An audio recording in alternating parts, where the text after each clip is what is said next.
Hey everyone, I wanted to make a quick update video showcasing two recent upgrades that I've done to my gaming system.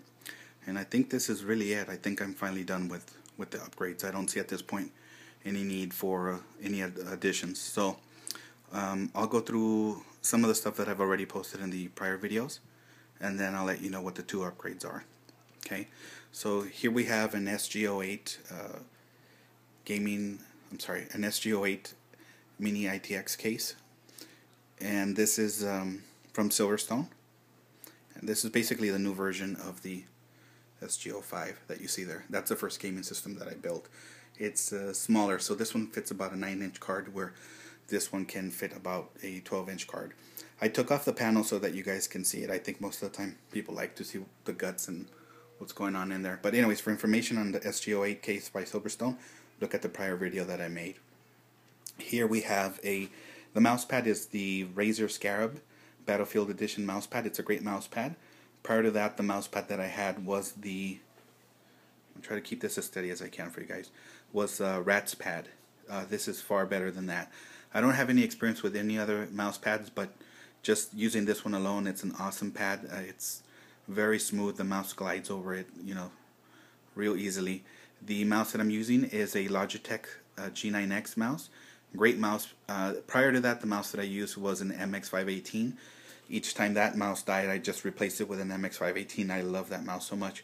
After reading the reviews, I decided to go with this one, and I can tell you that this is actually a far better mouse than the MX518. I love it. Again, not going to go over the details of the mouse, but I'm sure you can find videos on YouTube about it. But it's a great mouse. But if you have questions, just post them. Here we have a SteelSeries keyboard. It's a mechanical keyboard that uses black Cherry MX keys, and these are great. This is one of those things that you need to use and try yourself to be able to tell the difference. There's a significant difference between using a mechanical keyboard and using a standard membrane keyboard. Nothing too fancy about the SteelSeries. There's no backlit or anything. It's just a keyboard. So again, this is a SteelSeries, I think 6G V2 keyboard. And here is the first of the new additions that I'm excited about. This is the BenQ XL 2420T monitor.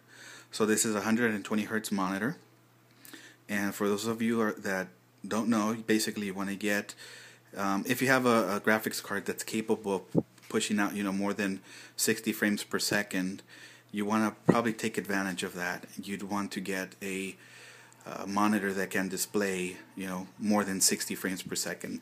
Standard 60 Hertz monitors can display 60 frames per second, and so even if your card is outputting more than that, you're not taking full advantage of that. So this is a great monitor. It has this little thing that I thought was a gimmick in the beginning, but now I like it.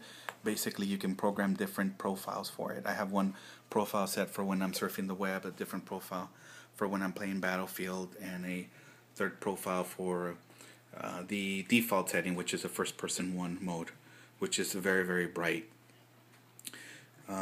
So again, 120 Hertz monitor, great monitor. It has a little hook in the back that allows you to put your headset on it. So here's a Logitech G930 wireless headset. Great headset, recommend it. And here is the second thing that I wanted to talk about or show you guys, and that is a EVGA GeForce GTX 680, and that is running on this Mini ITX build. As you can see, it fits there, and there's even room for more. I believe this card is about 10 inches, so if it's perfectly in there, this case is supposed to fit up to 12 inches, or 13, as you can tell. It looks there. So alright, so I don't think there's much more that I can show you about this system other than what you've seen. So the next video I'm making, which I'm attaching to this one, is just gaming, so you can see what frames I'm getting on this system. Okay.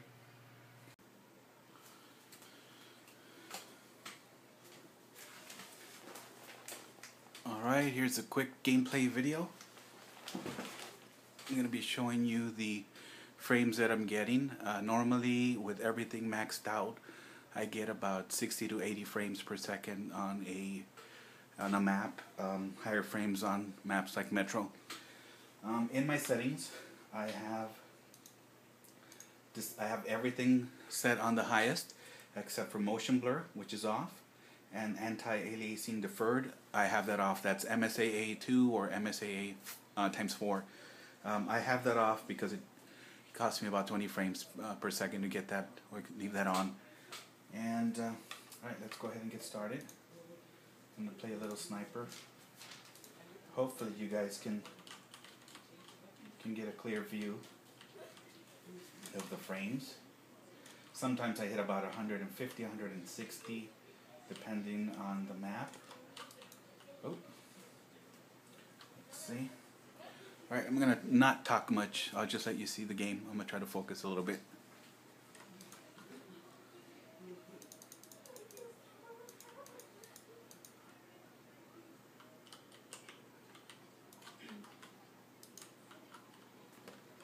Alright, that was a kill by the dart. As you can see, I was really far.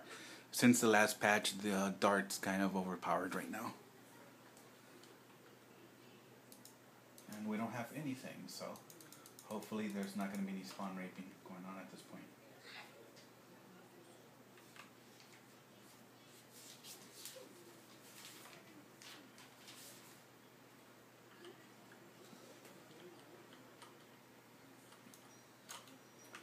It's a friendly.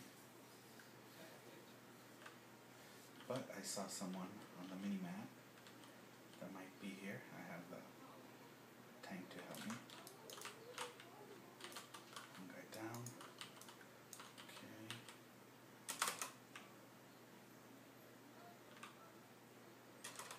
I'm sure the tank got the guy that was here. Let me try to see if, in case no one spawns here.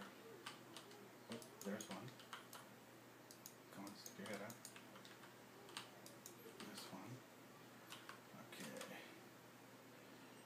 If I look at my mini map, I think there was someone behind me. Oh. I'm warming up, so I'm kind of slow right now. Let's see. Alright, look at the mini map. Little tips of what little I know. When you're on here and you're capturing, you kind of want to memorize the spawn points. That way you specifically go aiming for those spawn points. Here we go. That one right there. At this point we've captured it, so there's no spawn points for the enemy. Someone definitely shot me through there. Oh. He got me with the Val. And I'm sure you guys are keeping track of the frames there. I think sometimes I hit about 120. We still have E.